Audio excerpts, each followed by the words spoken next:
We on 6 o'clock? Oh, no, not quite. I'm just starting the recording stream now.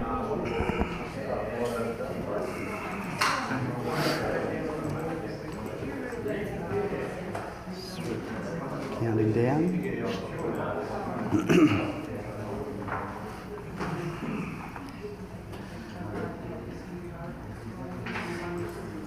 Is it skipping breakout? How good is that? All right. That's by a well-known artist.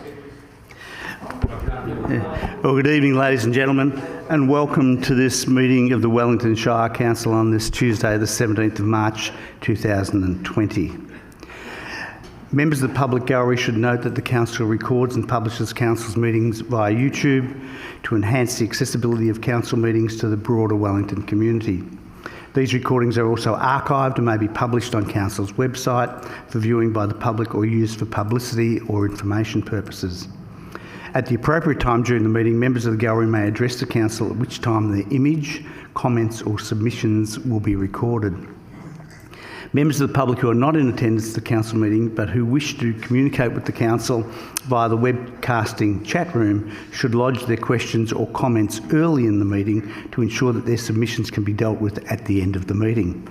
Please could gallery visitors and councillors ensure that mobile phones and other electronic devices are turned off or in silent mode for the duration of the meeting, and if we could stand for the acknowledgement and the prayer. We acknowledge the traditional custodians of this land, the Gunai people, and pay respect to their elders past and present. Almighty God, we ask your blessing upon the Wellington Shire Council, its councillors, officers, staff and their families. We pray for your guidance in our decisions so that the true good of the Wellington Shire Council may result to the benefit of all residents and community groups. Amen.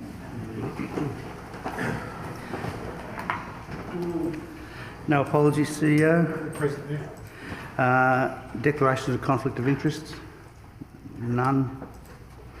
Moving on to item A4, confirmation of minutes of previous council meeting. Councillor Bye. Thanks, Mayor. I move the Council adopt the minutes and resolutions of the ordinary council meeting of the 3rd of March 2020. Seconder for that motion, Councillor Rossetti.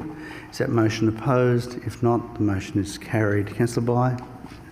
Moving on to the no business arising from previous meeting, CEO. None. And no late items. Moving on to no notices of motion, CEO. Moving on to item A8, receiving of petitions or joint letters. Item A8.2, receipt of petition request for the construction of a walking track between Seaspray and the Honeysuckles. Now, I believe we have someone who wishes to speak to that matter. So if you could state your name and Kayleen, there's 3 minutes. Thank you, Mr Mayor, and happy St Patrick's Day to you all. Let's hope it's a lucky one for us. Right, this is the petition for a walking track between Seaspray and the Honeysuckles. My name is Kayleen Wheeler. I'm the President of the Seaspray Ratepayers Association and also a board member of the Reserve Committee of Management at Seaspray. For many years, residents from Seaspray and the Honeysuckles have campaigned for a walking, running bicycle pathway to link the two neighbouring towns.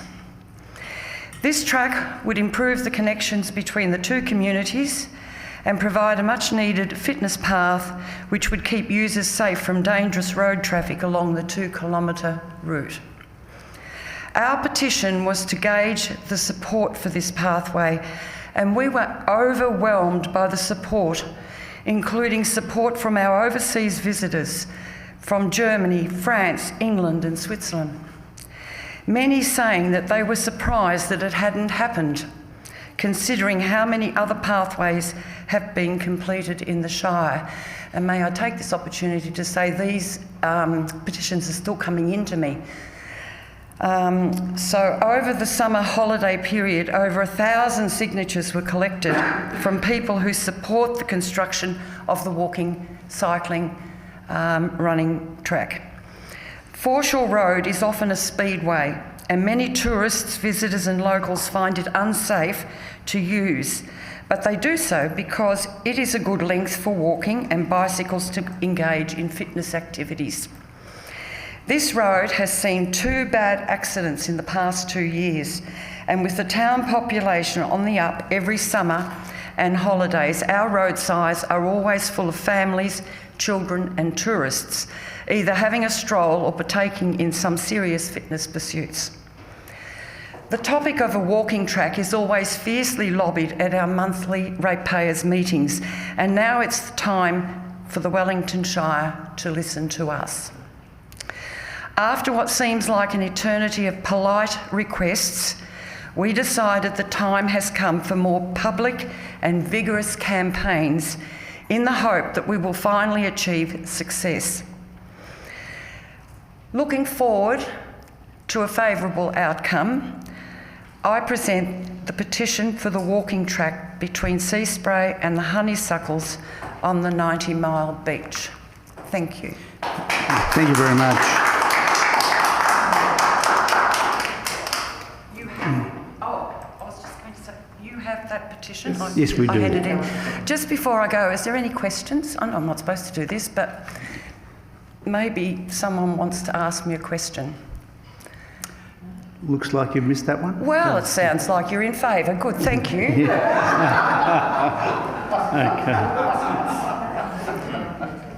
Okay. Councillor Stevens. Yes, thank you, Mayor. I would like to move that Council receive the attached petition and address it as a 2020-2021 budget submission to be considered at a special council meeting proposed to be held on the 9th of June 2020. Second for that motion, Councillor Marr. Is that motion opposed? The motion is carried. Councillor Stevens. Yes, thank you, Mayor. It's great to see that we've got a number of passionate people here this evening in the gallery who are obviously supporting this petition. And just to explain to those people that the normal council procedure would be to receive a petition such as this and then ask for an officer response. So the motion that we've actually passed is a little bit unusual, but it's on the basis that it's been basically agreed that this is actually a budget issue, and so it would be most appropriate we can actually refer it straight to the budget process for 2020-2021, and there will also be an opportunity for Kayleen to come and actually present again at that special council meeting to put the case. Now that I think so at this stage the proposal is to do, I understand, Mr Mayor, that we'll be doing some work on the costings in relation to this project, and we'll give some more consideration to the way forward at the budget meeting. But I think the council does understand that it's been a long-term request. If I recall correctly, I think you may have even presented, Kayleen, at the last. I probably shouldn't direct questions to the gallery, but I think last year or the year before, two years ago, yeah. So obviously the council understands the interest, and clearly with this petition we will consider this matter further as part of our budget deliberations. So thank you for presenting the petition, and thank you for coming along this evening to support it.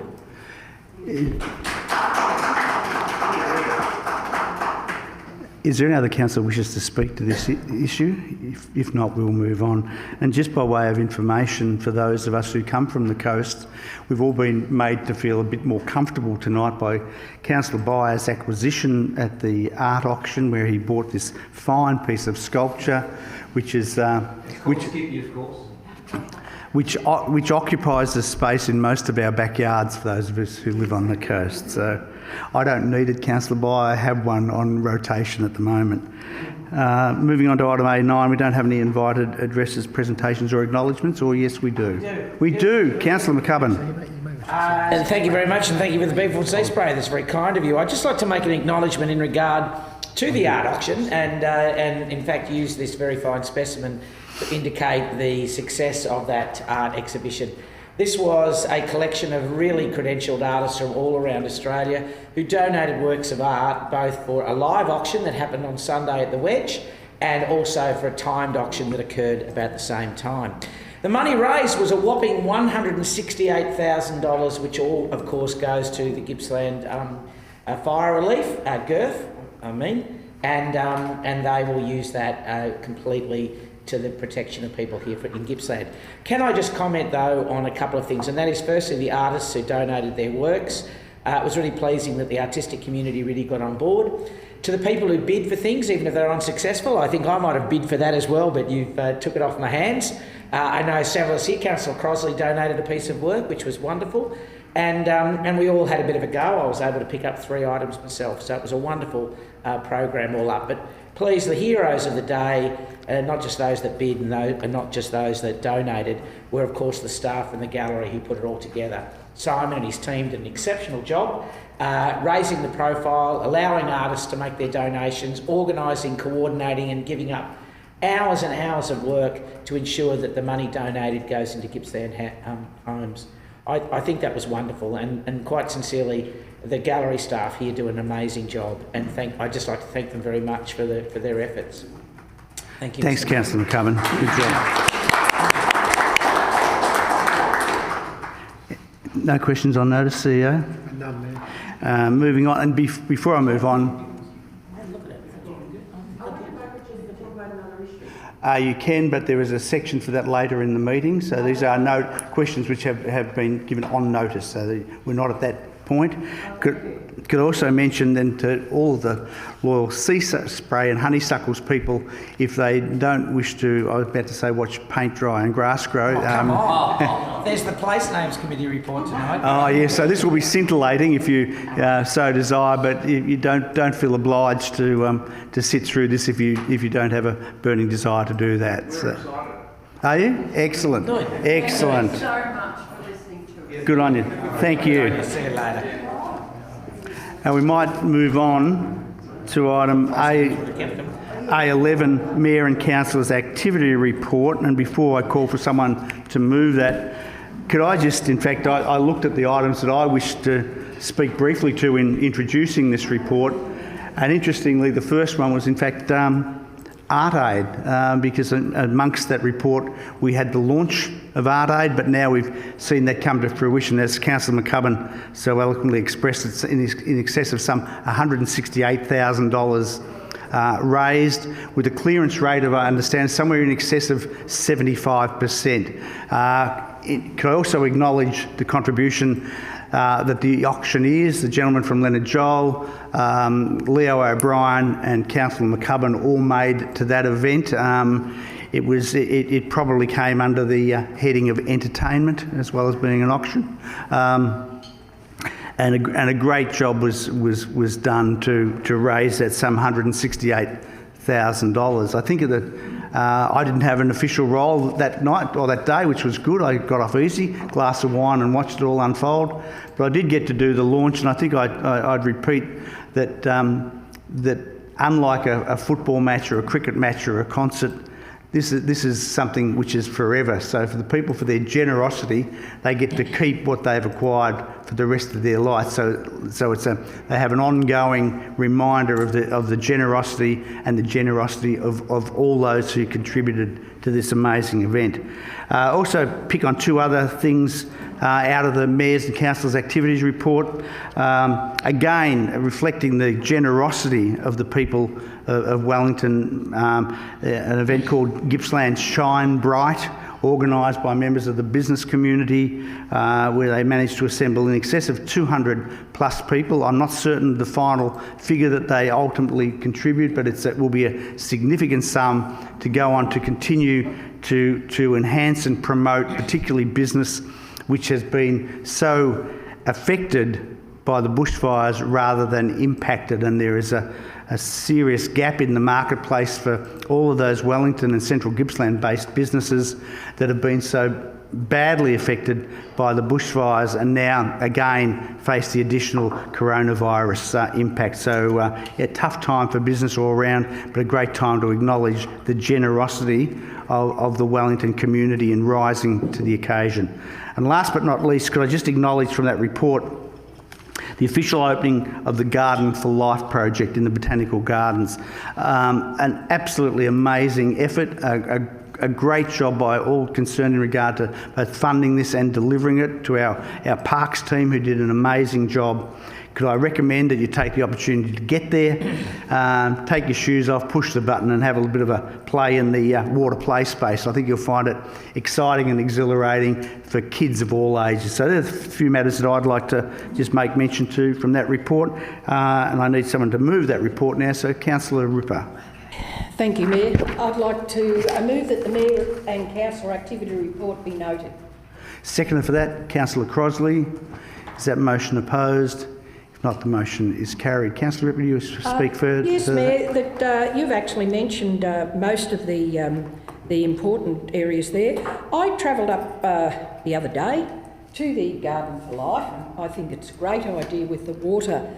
But there was a couple of peacocks there. There was a white peacock and the normal coloured peacock. And I think we'll have to put in a CARS report. The peacocks could not find the button so that they could get cool. And it was their house, remember? So I think we'll be getting a CARS report on that very shortly. Thank you, Mayor. Thanks, Councillor Ripper. I'm sure we're all very supportive of that proposition. Could move on to item A12, the Youth Council report, and we don't have a member of the Youth Council present. It was a late apology. Late apology, so if we have someone to move that report. Councillor Marr. I move that Council receive the Youth Mayor's quarterly report. Seconded by Councillor McCubbin. Is that opposed? If not, motion is carried. Councillor Marr. It's a shame that the Youth Mayor's not here, because reading through this report, they have actually been a really busy group and have been doing some fabulous stuff within the community. I know that they would be really happy with the fact that they were able to meet with one of the two organisations that tendered for the Sale Headspace contract.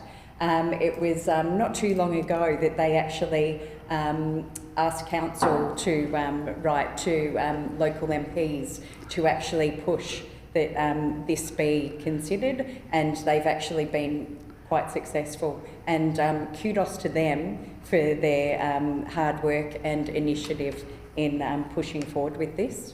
There's also the Wellington Youth Award that has had a soft opening in February, and as well as that, they've also been organising the Youth Art Prize for 2020, and that comes on the back of the 2019 Wellington Youth Art Prize that they had, that was not too long ago. So they've certainly been a very busy group, as well as contacting local school groups and dealing with the youth and trying to encourage more youth engagement with them and activities that they are running.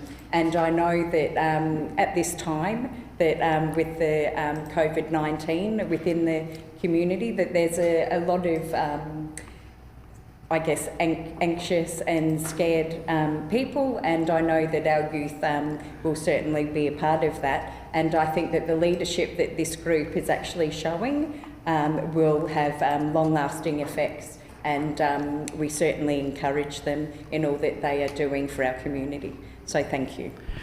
Thanks, Councillor Marr. Moving on to item C1.1, Chief Executive Officer's Report. Councillor Crosley. I move that the Chief Executive Officer's report be received. Ms. Seconder for that motion, Councillor Bye. Is that motion opposed? If not, the motion is carried. Councillor Crosley. Thank you, Mayor. Firstly, just to acknowledge the continued engagement that the CEO does with the broader community and shared partners. I'd just like to mention a couple, which was busy day, obviously, both on the in February, and the 17th of Feb, where we met with our partners of Regional Development Australia, and a very important meeting with the to develop and with the consultants looking at developing the new Gippsland Regional Plan. It's a crucial document, and it's engaged with our six Gippsland shires. Partners, as it says, Destination Gippsland Food and Fibre Gippsland, Committee of Gippsland. It really gives us a great regional voice when we go with our plan to, and asking for funding both from state and federal government. So it's really a crucial document. This is a new, I think it's a 4-year plan, I believe, we're just coming to the finish of the last one. So very crucial work to be done there. Another thing, as we say, we're all focused on COVID-19, but certainly we shouldn't forget that many of our community were, in the broader Gippsland community, were impacted with the fires events, and attending the Gippsland Regional Partnership again is to keep those important things moving on, and certainly the figures are quite scary that the estimates for the regional economic loss, excluding factors like wages, was 180 million, which is a considerable impact that went broader than just the flame-affected communities, which was huge and devastating, but certainly had a huge impact across Gippsland in loss of revenue due to lack of tourism and engagement in that. So it's going to be a serious impact when we have the added disruption of COVID-19. So we really have to be watching that space, and I'm sure there will be many meetings to come where we collectively as a Gippsland group meet together to seek support for our communities in that. Thanks, Councillor Crossley. Moving on to item C1.2, February 2020 Council Performance Report. Councillor Stevens.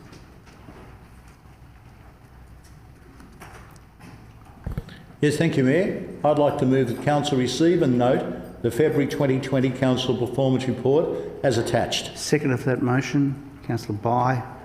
Is that motion opposed? If not, the motion is carried. Councillor Stevens. Sorry, Mr. Mayor, just bear with me for one moment. Does that fine? Page I need. Sorry.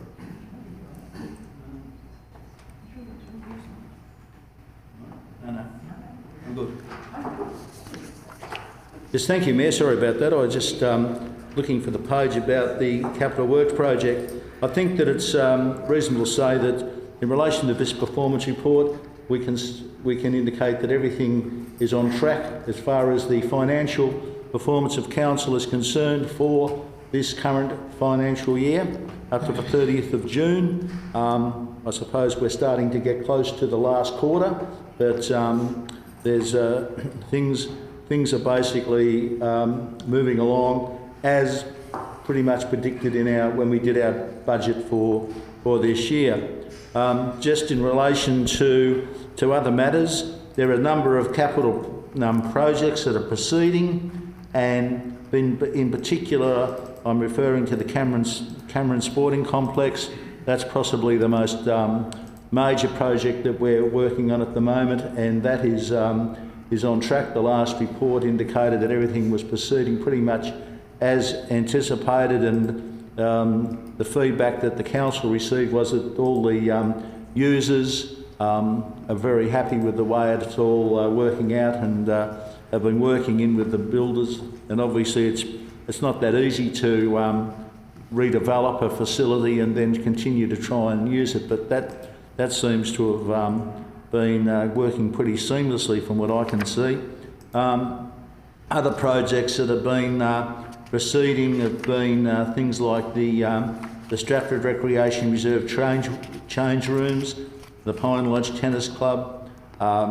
We've been consulting with the Stevenson's Park people about the proposal to rebuild the change rooms there, and there was some further discussion about that today. And also a number of road projects. I had the good fortune to drive along the new Belong Road work, which is now pretty much being completely completed, and I must say that's a great project, which meant I think something in the order of $1 million there, widening that road, and it's now a much safer road to drive on from Yarram out to McLaughlin's Beach. So congratulations to our team for the work that was done there. And pretty much I think, everything else is on track as far as performance is concerned, Mayor. Thanks, Councillor Stevens, for your usual comprehensive report. Moving on to item C2.1, Assembly of Councillors. Councillor Bye. Thanks, Mayor. I move the Council note and receive the attached Assembly of Councillor records for the period 26th of February 2020 to the 11th of March 2020. Second of that motion, Councillor Crosley. Is that motion opposed? Not. The motion is carried. Thank you. Moving on to item C2.2, Instrument of Delegation to Members of Council Staff. Councillor Marr. I move that Council adopt the updated Instrument of Delegation to members of Council staff as attached. Seconder for that motion, Councillor Bye by just that much. Is that motion opposed? Not. The motion is carried. Councillor Marr. This instrument of delegation provides Council with the ability to delegate powers, duties and functions to a staff member of Council. Updates, changes have been made that require this coming before Council today. Added provisions from the Residential Tenancies Act 1997, deleted provisions from the Rail Safety Local Operations Act of 2006, and amended wording is from the Road Management Act of 2014. The changes are highlighted. Thanks, Councillor Marr. We move on to item C2.3, Audit and Risk Committee Minutes. Councillor Stevens. Yes, thank you, Mayor. I'd like to move that Council receive and note the minutes in brief attachment 1 and the confidential attachment at item F1.2, Audit and Risk Committee Minutes of the 24th of February 2020. And 2, Council approve the changes to the Charter, terms of reference and list of duties and responsibilities as recommended by the committee. And point 3, move as set out in the Council agenda. Thanks, Councillor Stevens. Seconder for that motion, Councillor McCubbin. Is that motion opposed? If not, the motion is carried. Councillor Stevens. Yes, thank you very much, Mayor. In relation to the meeting of the Audit and Risk Committee, it was a little bit different to normal in that we had a meeting of the committee followed by a workshop, which I think both were quite worthwhile activities. Most matters in relation to the work of the Audit and Risk Committee were routine, and there were a couple of reports, one from Bargo on libraries and another one from IBAC on fraud management that were received, both of a general nature, and there was nothing really major that impacted on our operations, Mr Mayor. The one thing I'd just like to point out that we did recommend some minor changes to the Audit and Risk Charter, and as per the recommendation of the committee, they basically relate to the inclusion of the wording about dealing with non-financial matters. Also that the committee take on the role of reviewing the actions or activities of Council in response to an external audit report. I must point out there's been nothing, I don't think, in the last couple that we've actually had to act on, but that's now been included in the Charter. And the final thing, which I think was the Chairman's, one of the Chairman's pet subjects, is we included a committee expertise matrix into the operation of the Audit and Risk Committee. So that's pretty much, I think, sums it up. Thank you. Thanks, Councillor Stevens. Moving on to item C2.4, Bank Services Contract Extension. Councillor Hall. Yeah, thanks, Mayor. I'm going to move the Council extend the current banking services contract for, for a further 2 years from the 1st of July 2020 until 30th of June 2022, in accordance with contract extension provision contained in the contract, and that Part 2 be the confidential information as in the agenda. Thanks, Councillor Hall. Seconder for that motion. Councillor Bye. Is that motion opposed? Not. The motion is carried. Councillor Hall. Yeah, thanks, Mayor. Council for many years has gone out into the banking system, inviting tenders for their council work to see who will provide the best deal for the ratepayers that we represent. And the current contract holder, as we see by the business paper, is the Commonwealth Bank of Australia, and they've had it for the past 3 years. There is an extension in the contract for a 2-year extension, subject. Well, I don't know exactly what's in the contract, I didn't read it, but the potential for us to do a benchmark with other banks to see whether we were still getting the best deal. In this instance, the Commonwealth Bank is still the best option for council, and that's why I've moved that we extend the contract. Thanks, Councillor Hull. Moving on to item C, 4.1, road closure, unused government road west of Wonnangatta Road at Hawkhurst. I understand, Mr Mills, you wish to speak to this matter?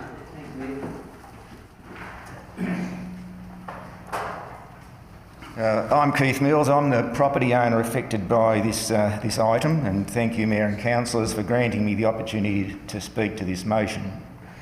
If you go ahead and approve the closure of this unused government road, it will almost conclude a course of action I started working on close to 20 years ago. So I'm really looking forward to it being sorted out. From the diagrams presented to you, it should be apparent that the so-called road starts at the entrance to my property and terminates at the Wonnangatta River. There is no land set aside for a continuation of a road on the far side of the river, nor any connecting road on the near side of the river. The question therefore becomes, what reason is there for a road at that location? Historically, before the early 1970s, the main Wonnangatta, or known as Crooked River Road, gave sufficient access to the original titles of land adjoining the unused road. Those being Crown Allotment 12, Section 21, and Crown Allotment 12A, Section 21 in the parish of Dargo. In the early 1970s, the then owners sought to build a second house on the property. This required a subdivision so that there were not two houses on the one title. This subdivision resulted in Lot 1, Plan of Subdivision LP 112240, losing direct connection with the Wonnangatta Road. Although the unused road subject to your consideration this evening has never been levelled, surfaced, partitioned off, or ever used as a road, it did provide a legal access to Route 2 Lot 1. The old house at Hawkhurst is now derelict and has not been lived in for well in excess of 20 years. I've no plans to restore it as a dwelling. I would like someday to salvage some of the materials, such as the pressed metal ceiling and wall linings in the main living room. Decorative use in a small museum for local artefacts and history would, I think, be a fitting repurposing of those old materials. I would like to purchase the unused government road and legally incorporate it into my farming enterprise. With the consolidation again of lots 1 and 2, the road ahead, excuse the pun, will be clear for me to carry out development in the vicinity. I envisage a stockyard better suited for cattle trucks and avoiding the difficult drive up from the river flats below, which is the current situation. I also plan to do minor levelling work to facilitate the landing of helicopters, such as the helicopter ambulance, as was necessary last year following a road crash adjacent to my property. I would also be legally entitled to exclude people from a part of my property where I plan to develop a biosecurity zone, and I hope councils will be more supportive of my efforts than they were the previous time that I mentioned biosecurity in this place. Thank you again, Mayor and Councillors. Thanks, Mr Mills. Councillor Ripper. Yes. Thank you, Mayor. Pursuant to Section 349 of the Land Act 1958, Council resolved to give its concurrence to the closing of a section of Government Road between PC 377903 and CA 12D, Section 21 in the parish of Dargo, and shown in red on the attached plans. And 2, pursuant to Section 400 of the Land Act 1958, Council give notice that the portion of Government Road between PC 377903 and CA 12D, Section 21, in the parish of Dargo is considered to not be required for public traffic and is therefore an unused road. Seconder for that motion? Councillor Hull. Is that motion opposed? If not, the motion is carried. Councillor Ripper? Yeah, thank you, Mayor. The owner of the property, who has just spoken, has been in discussion for quite a number of maybe we should say years. Department of Environment, Land, Water and Planning dealt regarding a proposal to close the government road and then to allow them to purchase the section of the closed road. So the process of DELP closing and selling the government road creates a new title for the road, and this title is, say again, title in the initial proposal would have landlocked an existing parcel of land. Property owner was advised of this and has now consolidated 2 parcels of land to avoid the potential of a landlocked title following closure of the road. So that's taken a little while, but it's all, council only in the last few months got all the relevant paperwork from the government sources, and it is now finalised. Thank you. Thanks, Councillor Ripper. If we could move on to item C 4.2, Place Names Committee Minutes. Councillor McCubbin. Thank you, Mayor. I'd like to move that Council receive and note the minutes of the Place Names Committee meeting held on the 11th of February 2020, and that the name Warnock Way be approved for the subdivision of Blackburn Street and Redbank Road, Stratford, and 3, that the name Barton Court be approved for the subdivision at 59 Wyndham Street, Stratford. Thank you. I understand that was seconded by Councillor Rossetti. Caught me just dozing off for a sec there. Is that motion opposed? If not, the motion is carried. Councillor McCubbin. I've been advised that my fellow councillor here would like to speak in regard to Warnock Way, and I'm very happy to grant her some time, maybe if you allow me to speak. That'd be great.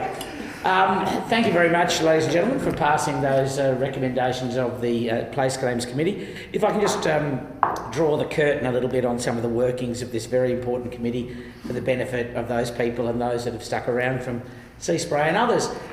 Firstly, the Place Names Committee look for names of roads which reflect well on the local community. And whilst we can use names recommended by the subdivider, we can and sometimes do, we try to find a greater cause. And in doing that, we do not mean to disparage in any way, shape or form the names suggested by subdividers, which are often of much loved family relations that they believe should be named after that subdivision. However, we like to think of these things as being more broadly understanding of the community and select names which reflect a greater service to community need. So I might just mention some of the names that have done it. If we could just maybe scroll up a little bit so I can just show them to everyone. Firstly, Warnock Way. Warnock Way is actually named after Joseph Warnock. We've been using a lot of the Anzac names because of the commemoration of the Anzacs, and also there was a big project done by Linda Barraclough and local historians. Joseph Warnock was an armaments person, bombardier if you like, and served within France and won the military medal at that time.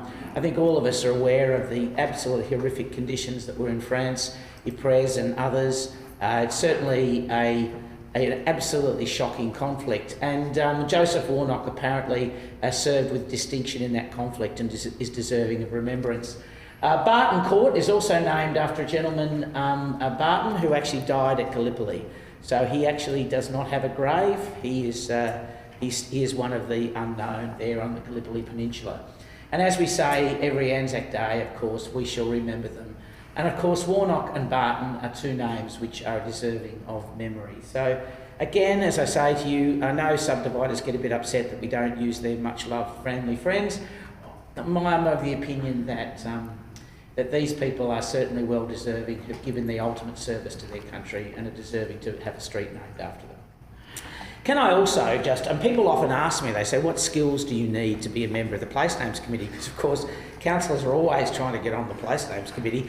I say to them, well, obviously, and tonight is a demonstration of that history is important, a respect and discipline is needed, logical thinking, community service, things like that. But one thing that they need, and if you look at the minutes, it will demonstrate to you, is a little bit of a battle that we had that I'd like to talk to you about, and that is the Rue Grand Monde battle. It was brought to our attention that Rue Grand Monde, which is in sale, Rue Grande, Grande, is actually spelt incorrectly. And a person who lives along Rue Grand Monde had contacted us and said that they had tried to get their passport redone, And there was an issue because the E was not correct. And the E is up there on the sign. To this day, you'll go there, there's an E on the sign. Now, all of you, I know, I can hear you all say Rue Grandmont. That's French for the highest society, high society, the road of the high society, a whimsy on that. But you will note, and I'm sure those in the place names, because the use of linguistics is important skill, this is why I'm bringing this up, is that grand is actually the masculine form, and thus does not have the E on the end, it has grand, G-R-A-N-D, not the feminine G-R-A-N-D-E. Now, we in the Place Names Committee noticed that immediately and identified that, in fact, there was an incorrect spelling there. We were shocked, and I must admit embarrassed, that a sign that had the masculine form of the French with prefixing mont had stayed up for so long. We checked the initial subdivisions. Of course, there was no mistake made by our planning department. It was grand without an E, and the mistake was clearly ours, and we moved very quickly to take that errant E off it and to bring the French back into its appropriate form. It's just another story in the lives of the Place Names Committee. Thank you. Thanks so much for that, Councillor. Yes, Seaspray should have stuck around for that. I was just thinking that perhaps in future that Councillor Stevens might do that report and you might do the Audit and Risk Committee in such detail. Thank you so much. Moving on to item C5.1, Community Managed Facilities Strategy, Community Consultation. Councillor Crosley. Thank you. Mayor, I move that 1, Council approve the draft Community Managed Facility Strategy 2020-25 and related documents for community consultation for a period of 6 weeks. 2, the information contained in the confidential attached at item F1.3 of this council meeting and designated under section 77 clause 2C of the Local Government Act 1989 as confidential by the General Manager, Community and Culture on the 6th of March 2020 because it relates to the following grounds under section 89(2) of the Local Government Act 1989. H, any other matter which the council or special committee considered would prejudice the council or any person be designated confidential information under section 77 clause 2B of the Local Government Act 1989. Second of that motion, Councillor Bye. Is that motion opposed? If not, the motion is carried. Councillor Crossley. Thank you, Mayor. Thank you, councillors. As it's stated there in the background, the purpose of this strategy, and as you can see it's over a 5-year period, is to guide the council and support our community members and management. And as you can see there is to make sure that the facilities provision that meets the needs of current and the future are worked appropriately, and we're giving support so that the committees can fulfil their role. During the development of this strategy, which has taken a considerable amount of effort by the community team, and also considerable effort by the communities that manage our community facilities, in that they responded wholeheartedly to a very lengthy and quite particular survey. And in the realms of surveys, to get 73% return rate is pretty good at any stage, but one that had about 6 or 8 pages is extreme engagement and commitment to having that feedback. And I'd just like to give a few facts and figures that we gleaned from that survey. Was that, as I say, we had 107 respondents out of 147 surveys, and those respondents were whole of committees, usually not just one person, so there was usually an average of 9 people gathered around to have that input into the survey. So that's 994 committee members, and really the contribution of ours, which was over 10,000 hours, is $3 million of volunteer contribution. So very important per year that our communities are giving to their fellow community members. So overall, that's if we consider the ones that didn't contribute to the actual survey, there's over 1,200 volunteers and over $3.8 million contribution in their time and effort of approximately 12,000 hours per month.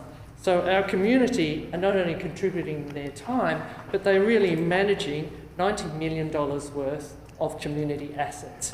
So this is a very telling set of statistics that proves why we really need this strategy. The other thing is that these our facilities have been managed in a variety of ways, which were a throwback or a consequence of having historical systems from the pre-amalgamation years. So many of hows and whos and wheres is from that sort of process, which hasn't been smoothed out or looked at. We've just carried on from that past. So it's really an opportune time to see that we can manage these facilities and support our communities in a more appropriate way. It's also that we've got a variety of who the land belongs to. So we can have football grounds that are on council land, or we can have halls that are community owned, or we can have halls that are on church property or on DELP land. So there's a real diversity of responsibilities and how they are managed. So it's really, as we can see, we've got a $90 million worth of assets that we should be making sure that are managed appropriately and support our 1,200 volunteers in an appropriate manner so they can continue the great work. And some of that great work is, if you look at some of the totals, numbers of activities is 576 activities, with numbers of the facilities that those activities were held in is 89,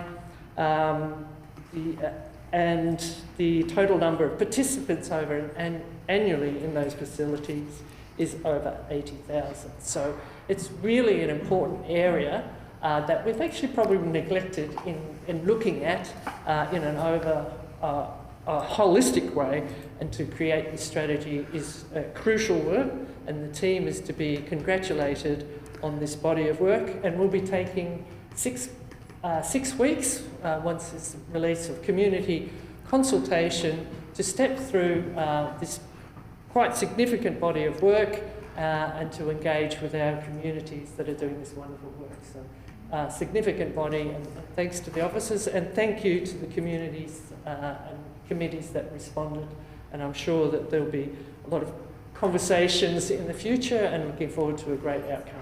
Thank you. Thanks, Councillor Crossley. Can I just add my my thanks to the team who, in engaging with the community, were a key part to get this significant level of contribution to the community. I guess we get to the point now when we watch as things unfold in Wellington, how our communities rise to the challenge and rise to the occasion, and participate wherever they can. But again, to Sharon and her team, I think this is an amazing result, courageously prepared, and well done to them. So I would commend the strategy to the community to look at and feedback as appropriate. Thank you. Moving on to item C5.2, Cameron Sporting Complex Committee of Management Minutes. Councillor Hole. Yeah, thanks, Mayor. I'm going to move the Council receive the minutes from the Cameron Sporting Complex Committee of Management General Meeting held on the 30th of January 2020. Second that motion. Councillor Marr. Is that motion opposed? If not, motion is carried. Councillor Hole. Just briefly, because Councillor Stevens very generously gave from the report the activities that are happening at the Cameron Sporting Complex. Just a couple of things from that particular meeting. All the various sports groups gave their report, and the basketball club, the Basketball Association, had some fairly good wins in tournaments around the place, and I'd like to ask Scott about those and get them in the minutes. We also came to the building itself, the extension, and it was the night that we dealt with the office and kitchen facilities. That took quite a long time of discussion among the various groups as to which way they wanted the doors opening, with, where they wanted the hot chip cooker and everything else. And through the good work of Sam Matthews, or Samantha Matthews, who has been right at the forefront representing all the other officers that are involved, and a very nice conclusion. The interesting thing is the building is now taking shape, starting to look good, and everybody around the district thinks it's going to be open tomorrow. And when we tell them it's another 12 months down the track, you can see the disappointment in their faces. But the community in Macquarie District are certainly looking forward to the new building. Thanks, Councillor Hole. No items of urgent business, CEO. None, Mayor. We move on to further gallery and chat room comments. And gallery comments are an opportunity for members of the public to raise any particular matter they wish. This allows those in the gallery to speak directly to councillors, but it is not a forum designed for open discussion or debate. We will listen respectfully to what you have to say and make the commitment that if your query requires a written response, we will advise you that a response will be forthcoming and a copy of that response will be circulated to all councillors. This is not a forum for members of the public to lodge complaints against individuals, including councillors and staff, particularly as that individual gets no public right of reply to any matter raised.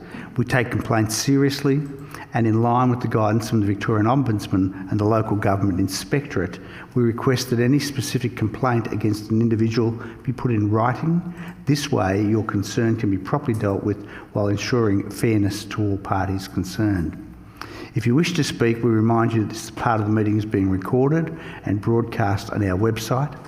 Council's official minutes will record that you have spoken to Council and the subject you spoke to Council about, but will not record specific comments. We ask that you state your name in full, where you're from, and the allocated time is 3 minutes. So is anyone who wishes to speak to Council? If you'd like to come forward to the lectern and state your name.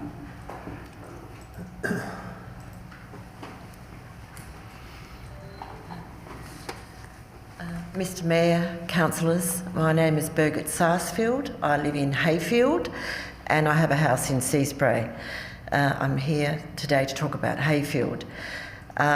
This afternoon in our Hayfield RGA, all the toilet paper, all the bread, all the red meat and all the chicken had been taken from the shelves.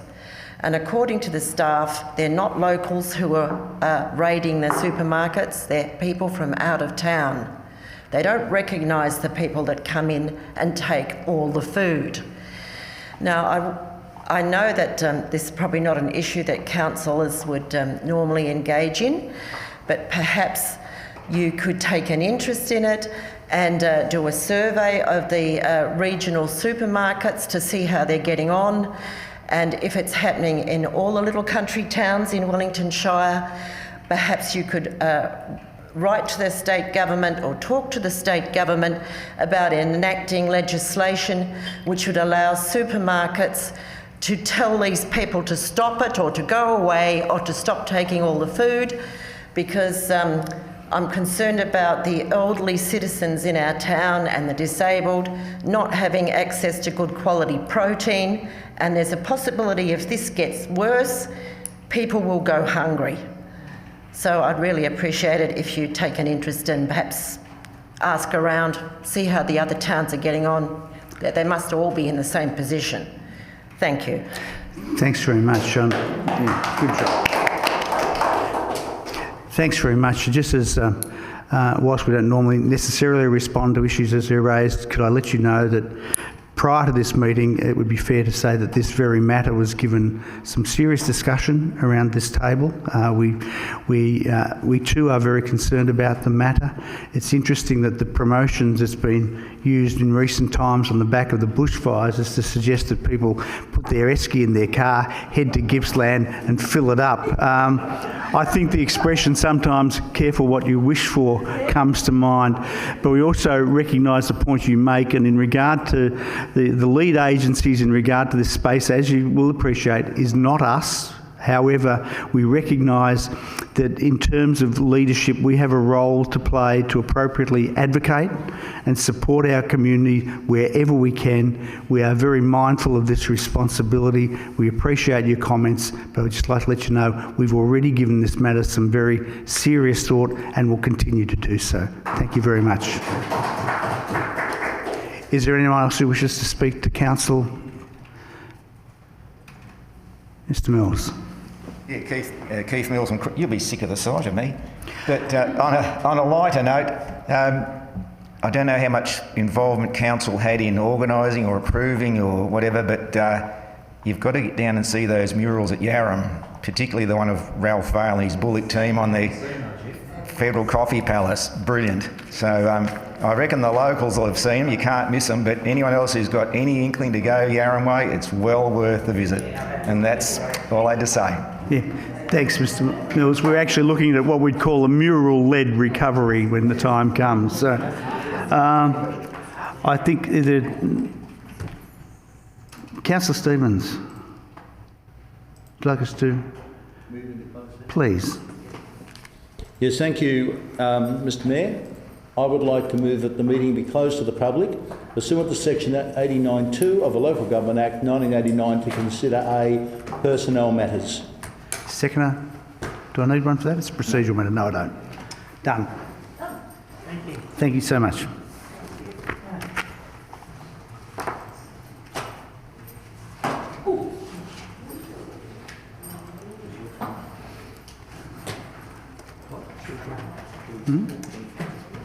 Audit.